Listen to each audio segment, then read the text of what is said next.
Bonsoir, voici l'analyse technique du 15 mars en clôture. Alors aujourd'hui, donc nous avons effectivement des petites poussées à la baisse, histoire de venir combler le gap ici, mais rien de bien flambant. Lorsque nous l'avons comblé, quasiment comblé, les bonnes statistiques américaines ont fait que donc c'est reparti. Alors on en a profité pour faire deux scalps à la baisse validés. Ça nous a permis de nous repositionner également et travailler notre ligne à la baisse, mais rien de bien extraordinaire. Alors pour demain, qu'est-ce qu'il faut attendre? 10h on attendra la balance commerciale italienne et à 11h la balance commerciale européenne.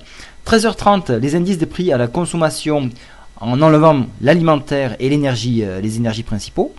14h15 production industrielle américaine et 14h55 une petite attention sur le Michigan sentiment. Voilà au niveau des statistiques.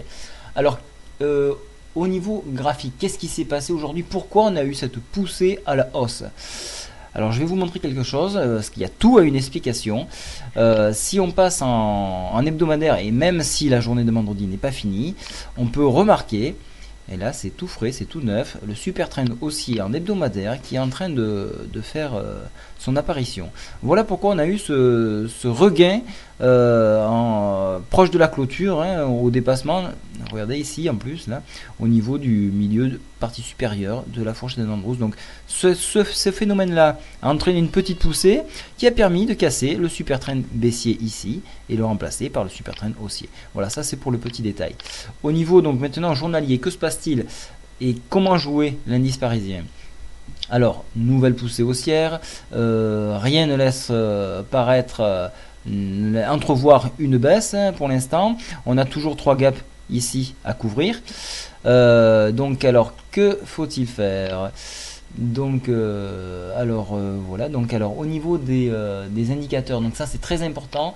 Alors il y a l'analyse technique, l'analyse qu'on fait actuellement, l'analyse graphique, l'analyse fondamentale, l'analyse psychologique. Il y a beaucoup d'analyses, donc il faut prendre en compte tout. Ici, au niveau de la MACD, on a toujours un pic haussier, donc pas de retournement, pas de tendance baissière à venir pour l'instant. Au niveau du stochastique, on est reparti à la hausse. Toujours pareil, on flirte vraiment très haut là, on est à 95. Faut attendre que cette moyenne monte, et au plus la moyenne va monter, au plus la cassure sera violente. Faut attendre. Donc pas de signe de retournement. RSI se trouve à 67 ici, donc 70 ce sera un signal négatif, pas négatif pardon, un signal de surachat. Donc là il faudra commencer à vraiment se positionner pour ceux qui ne le sont pas. Le rock'n'roll donne toujours une tendance positive, et le directional mouvement, alors si on le regarde ici, on a eu une petite pointe basse avec un histogramme plus bas. Rien de bien dramatique, mais bon, à signaler. On regarde que toujours pareil, la DX monte à 21,80, donc il faudrait attendre qu'il monte au moins à 22,23, ça serait plus rassurant. Plus engageant pour un retournement. Alors moi, mon sentiment pour demain, il reste à la hausse, mais attention, demain nous avons les 3 sorcières. Alors là, je vous invite à aller dans le glossaire sur le site, dans divers et glossaire. Donc ça pourrait inverser la tendance. Alors peut-être qu'on a essayé de pousser la machine en fin de séance pour enfermer les gens à la hausse, et là actuellement sur les futurs on est en train de tourner. Donc est-ce que ce mouvement là va se poursuivre? Rien n'est sûr.